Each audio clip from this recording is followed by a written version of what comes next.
जय गुरु जी, शुक्राना गुरु जी। सारी संगत को जय गुरु जी।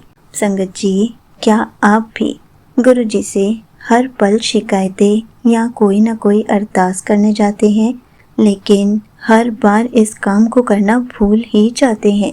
कौन सा काम?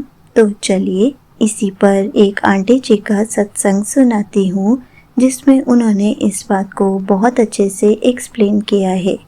ये सत्संग पूरा ज़रूर सुनिएगा, आपको बहुत अच्छे आंसर्स मिलेंगे। तो चलिए आंटी जी का सत्संग सुनाती हूँ। संगत जी, सबसे पहले मैं इस चैनल की आंटी जी को धन्यवाद देना चाहूँगी कि वे इस चैनल के माध्यम से हम सभी के सत्संग को दूसरी संगत तक पहुँचा रही हैं।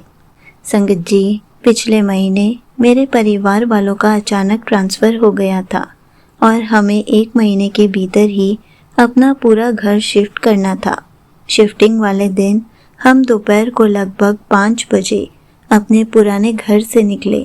हमें जिस नए शहर में जाना था वहाँ तक का सफ़र काफ़ी लंबा था, जिसमें आमतौर पर 6 से 7 घंटे लगते हैं। रास्ते में काफ़ी अंधेरा हो गया था, पता नहीं क्यों, लेकिन हमारी गाड़ी बहुत धीमी गति से चल रही थी। हमें लगा कि रात का समय है, इसलिए धीरे चलने में कोई बुराई नहीं है। उस शहर के रास्ते में एक बहुत बड़ा और ख़तरनाक घाट पहाड़ी रास्ता आता है। हमने डरते डरते उस घाट को पार किया, क्योंकि बाहर कोई लाइट नहीं थी। बड़े बड़े ट्रक गुजर रहे थे और सड़क के ठीक नीचे एक गहरी खाई थी। गुरुजी की कृपा से जैसे तैसे वह डरावना घाट पार हो गया और हम आखिरकार रात 11 बजे अपने नए शहर पहुंच गए। पूरे दिन शिफ्टिंग के काम में व्यस्त रहने के कारण हमने खाना नहीं खाया था, इसलिए हम 11 बजे एक रेस्टोरेंट गए। गाड़ी से उतरते वक्त मुझे लगा कि सामने वाले टायर की हवा थोड़ी कम है, लेकिन मैंने उसे अनदेखा कर दिया। मैंने सोचा कि घर पास में ही है, बाद में हवा भरवा लेंगे, और हमने खाना खा लिया। खाना खाने के बाद हम गाड़ी में बैठे। हमारा नया घर बिल्कुल पास ही था। जैसे ही हम अपनी कॉलोनी में घुसे, वैसे ही गाड़ी से कुछ अजीब सी आवाज़ आई। मेरे परिवार में से एक सदस्य ने उतर कर देखा तो पता चला कि सामने वाला टायर गाड़ी से पूरी तरह अलग होने की कगार पर था। हमने सोचा कि घर बस थोड़ा आगे ही है, तो जैसे तैसे गाड़ी को वहाँ तक ले चलते हैं, और हमने गाड़ी स्टार्ट की। फिर अचानक एक ज़ोर की आवाज़ आई और टायर पूरी तरह से फटकर गाड़ी से अलग हो गया।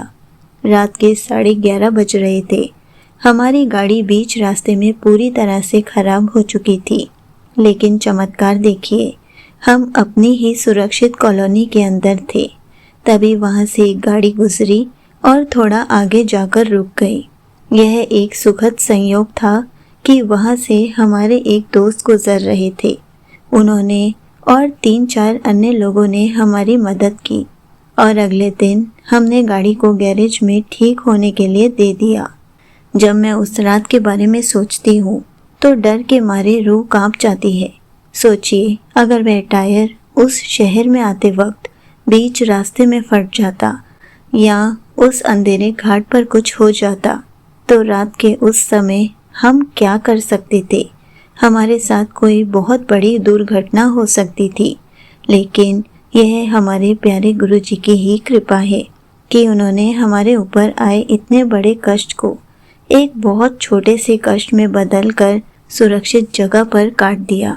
यह बात सोचकर मेरी आंखों में आंसू आ जाते हैं। गुरुजी बहुत अच्छे हैं, वे हमारे सारे कष्ट अपने ऊपर ले लेते हैं।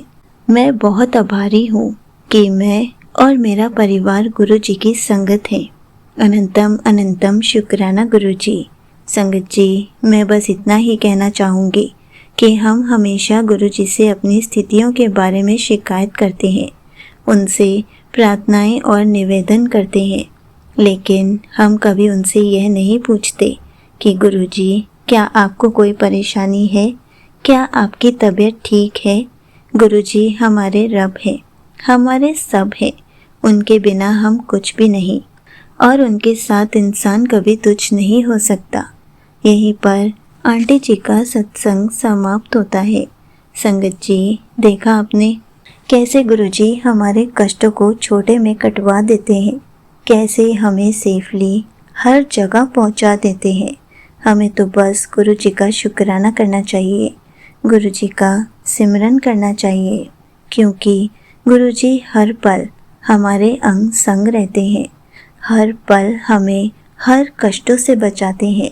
संगत जी, ये बात आंटी जी ने बिल्कुल सच कही है कि हम हर बार गुरुजी से शिकायतें करते हैं या फिर कोई ना कोई इच्छा प्रकट करते हैं, कोई अरदास करते हैं, प्रार्थना करते हैं, लेकिन उनका हाल चाल तो पूछना भूल ही जाते हैं। उनको कोई परेशानी है या नहीं ये भी पूछना भूल जाते हैं। इसलिए तो गुरुजी कहते हैं, मेरा सिमरन किया कर, थोड़ी देर मेरे पास बैठ के बात किया कर, थोड़ा सा समय मुझे भी दिया कर, ताकि हम जब गुरुजी से बात करें तो गुरुजी से ये सब भी पूछें। और गुरुजी जब हमारा इतना ख्याल रखते हैं तो हमें भी तो गुरुजी का थोड़ा बहुत ख्याल रखना चाहिए, थोड़ा बहुत समय उनको दे देना चाहिए। गुरुजी हमारी लाइफ में इतने मिरेकल्स करते हैं, क्या हम थोड़ा सा समय निकाल कर उनके पास नहीं बैठ सकते? क्या हम उनसे थोड़ी देर बैठकर बात नहीं कर सकते? बिल्कुल कर सकते हैं। संगत जी, कोशिश कीजिए, हर पल गुरुजी का सिमरन करते रहिए, शुक्राना करते रहिए। पूरे दिन में थोड़ी देर के लिए उनके पास बैठ जाइए, उनसे बातें कीजिए, उनका हाल चाल पूछिए। इससे आपका कनेक्शन भी स्ट्रॉन्ग होता चला जाएगा और गुरुजी आपको हर पल ब्लेस करते रहेंगे और वो हर पल आपसे खुश रहेंगे। जय गुरुजी, शुक्राना गुरुजी।